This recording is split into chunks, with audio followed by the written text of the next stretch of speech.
Dad. I'm Abby. Well, Munchkin. This is written by one of the... Crying and In the man. I go to the... I'm... If they're... Mr. Wartleys. Hey, Adam. Still on. In a manger because there was no room for him. My character's name is Jerry Wartley. He's the father in this series. His wife's name is Judy. He's got 2 kids, Will and Abby. Judy, she is the mother of a Christian family, and she seems to be, I don't want to say torn between 2 worlds, but she has her foot locked into the professional realm and she enjoys that. But she wants to be a good mom and she wants to give herself to her family as well. But I see a little bit of struggle with her in some of that and prioritizing time, and there's only so many days in a week and months in a year and such, so I can relate to that. The other 2 times when we dropped out of a small group, you had the same excuse. It's always work. Jerry, I'm sorry, but there are only 24 hours in a day. A person can get burned out doing too much. There are some things we want to do, and then there are others that we have to do. I play Abby Wartley, and she's the daughter, and she's a sophomore in high school. She's in cheerleading, and she has a lot of friends, and she's really bubbly and fun. She's really into her boyfriend, Adam. And she's just a really cute character because she was a lot like me when I was in high school, so it's a lot of fun to play her. I'm Will Wartley. I am the youngest son of the entire family. Mr. Churchill, I don't mean to be out of line, but I don't know if I can sit quietly in class and hear you teach this fiction about evolution as if it's a fact. I love science, sir, but what I hear you proposing is science fiction. What did you say, young man? This text is written by one of the foremost evolutionist experts of our time. Science fiction? This is science fact. Mr. Churchill is a well-meaning middle school teacher, but he's a very adamant proponent of evolution and just can't see past that there would be any other option for creation than evolution. Well, I play Dave Whitfield, who is a recently widowed. His wife got killed in a car accident, and about 2 weeks ago, he's got a son that's 6, Stephen.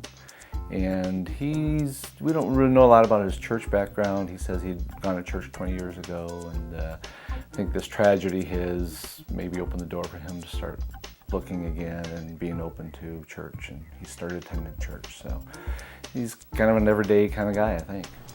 My wife passed away 2 weeks ago. Car accident, drunk driver. Oh, I'm so sorry. I didn't know. My character's name is Adam, and he's a sophomore in high school, and he is a kind of a new Christian kind of person. He is trying to get closer to God, and he's actually dating Abby, and he likes to think that he's got it all together and stuff, and that he's got a lot to tell others about God and stuff, when actually Abby is really helping him learn a lot about stuff. So throughout the series, he's pretty much just learning a whole bunch of stuff about God. So. But when I was young, we'd wait outside by the theater exit doors, and when someone walked out of the movies, we'd grab the door and walk in.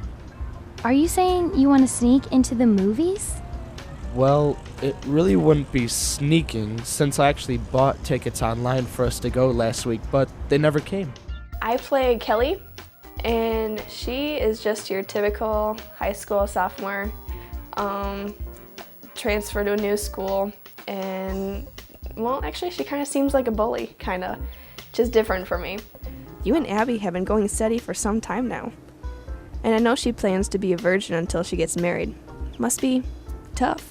I think my favorite episode was the obedience one with the movie theater, when he's trying to get Abby to try and sneak into the movie theater. I thought that was kind of funny just because it's kind of something that I might think about, and I thought that was kind of funny, and he has his heart set on it and stuff, and when he realizes that it's wrong, he kind of blows his mind, so I thought that was kind of funny, and it's just like a really important lesson that some of us need to learn, so I thought that was cool.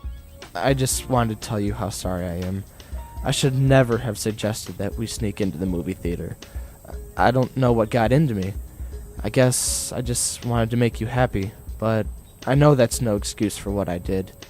I think my favorite episode was the first one that we did about friendship because I think it's really true to life, and I think a lot of kids are new to school or they just don't have a lot of friends in high school, and it's hard. They don't want to reach out and go up to a group of people that they don't know. They'd rather have someone come to and talk to them and ask them like, hey, what's your name? I'm so-and-so. Where are you from? Can I help you find class? Do you want to eat lunch with me? And if you don't have that in high school, it can be really intimidating and really hard to make friends. You just feel kind of alone. So I think it's really important to show them like, it's not uncool if you step out of your circle of friends and go talk to the new person. You know, you might just gain a new friend and that's cool. I'm Abby. Kelly. I just moved here from South Dakota. The school is like a college campus compared to what I'm used to. My favorite episode was the Thanksgiving episode, actually, because it's just between Abby and her dad, and she's just trying to convince him that her whole mission trip idea is actually a really good one, and she just kind of puts in that how much the mission trip actually helps the people, and I don't know, I think that's really kind of cool. Adam has gone to Haiti for the last 3 years with a group of friends. I want to help out, Dad. Well, I guess you couldn't have picked a better day to hit me up about this, being that it is Thanksgiving week and all. I like the alpha male episode. I think it was Jerry is out grocery shopping and he runs into a coworker, and he hadn't seen him in a while, and he, hey, how you been? How's the wife and kids? And it turns out that there's been a tragedy in the family, and he was sort of caught off guard by that. So he got to talk to his friend a little bit about a ministry at church and sort of introduce him to what Christian friendship and love is about without shoving faith down his throat. So I really enjoyed that episode. My church has something called the Stephen Ministry. It's where they put you with someone who is trained to walk people through hard situations, like the one you're going through. I don't know. I don't think I'm ready for religion right now. The Christmas one was really particularly interesting to me, even though, not because I'm in that one, but it talks about Santa Claus and the lie or the truth of Santa Claus, and do you tell your kids and not, and it's very realistic for, those issues are very, very current day issues that kind of makes you think of, what we say to our kids and what we don't say to our kids, and how sometimes we're lying, we say lies that we think are, somewhat innocent, that you get to think about it after a while. It's like, well, why do we say these things? And why do we perpetuate some of these things? So as it relates to Christianity and the belief in Jesus Christ, it really gets you thinking, I think. Stephen looks up to you, and I'm sure he'll believe that Santa dropped off the presents if that's what you want him to believe. But think about this. Someday, you're going to have to tell him the truth, that basically all this time you've been perpetuating a lie. I guess the episode 4, just going back and forth in the conference with the kid, because I can just put myself in that position back in school, talking to a teacher. To be playing the teacher was kind of fun. Definitely where she is sparring with her son's teacher about creation and evolution, simply because it's relevant. I think if you want to raise your children in a Christian home and put them in the public sector, each of us are going to have to start really paying more attention to the curriculum and making sure that if the schools are teaching something that is outside of what your belief system is, A, you should know about it, and B, be prepared to go back and forth with teachers. And it doesn't have to be necessarily disrespectful, but be firm. Your kids are going to see that, they're going to appreciate that, and that means something to me. Mr. Churchill, Will has spoken to us about your class on many occasions, and frankly, we support his beliefs. I'm sorry there is no room in your class for open discussions on your material, but Will has been taught all of his life the truth of creation over evolution. I like the stealing one. That was pretty funny because of the lines of like how I interact with my mom. It's funny. So you gonna bring it back? Yes, Dad. I'll take it back tomorrow. Good. I almost thought I was gonna have to send you to bed without supper. Come here, you little munchkin. Honestly, I'm a ham, So I didn't find this very difficult, to be really honest. I just, I enjoy working, as I said, with you folks and the cast of characters that seem very real to me, so I can insert myself pretty easily. I think that the most challenging part was talking to yourself pretty much and just not seeing another person there.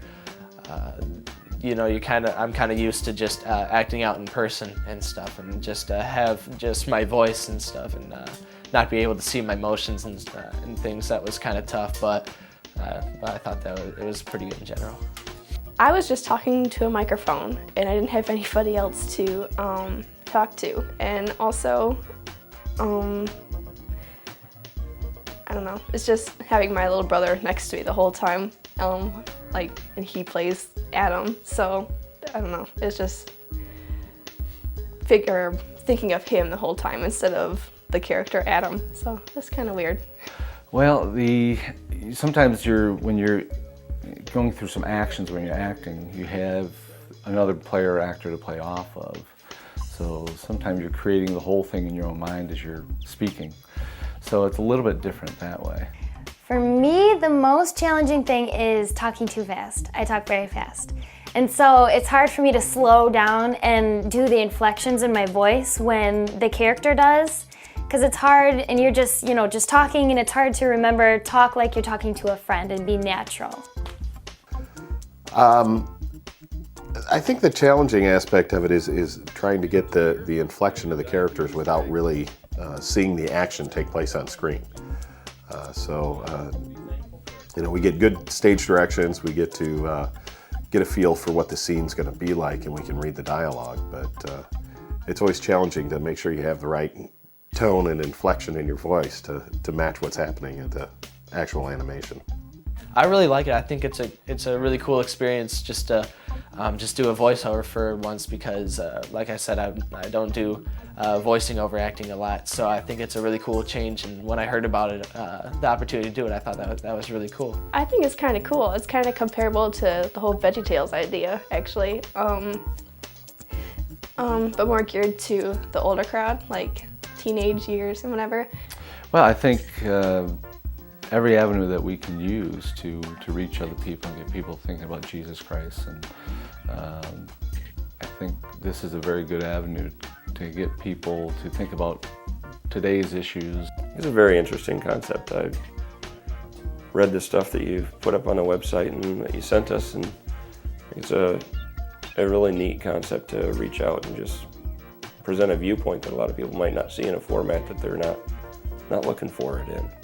I think it's a very good idea. It's a really good witnessing tool, because we have Christian music videos where it can reach a wide age range, but it mainly is, starting at teens and going up, whereas the Wartleys can start a little bit younger and it can reach out to them, and they might be more interested in more like, oh, cool, a cartoon, he looks like my friend, I want to watch that, I've never done anything like this before. This is the first time that I've been involved with a project like this before, so I don't know what the reception is going to be. If it turns out that you get a lot of feedback, that it's positive, that's the answer. Every episode is maybe only a minute long, but it teaches a good lesson for a sermon or something that would be like an hour long.